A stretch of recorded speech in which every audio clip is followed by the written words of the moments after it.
To know how to connect Pabbly with Google Sheets, the first thing is to click Access Now on Pabbly Connect, and then on your dashboard, click Create Workflow, and then type in your preferred workflow name,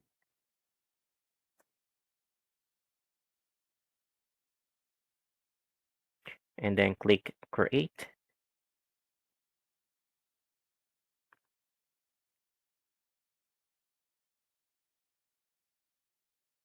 Okay, next is type in Google Sheets,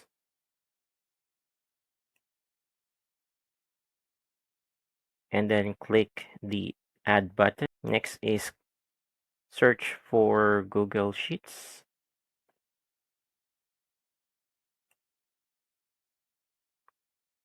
and then choose your preferred action event. Click Connect.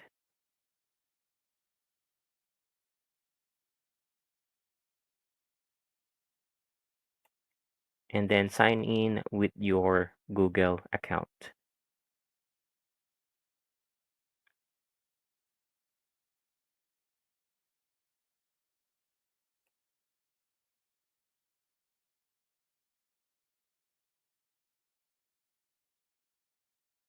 All right, now you know on how to connect Pabbly with Google Sheets, and watch this playlist if you ever get stuck setting this up.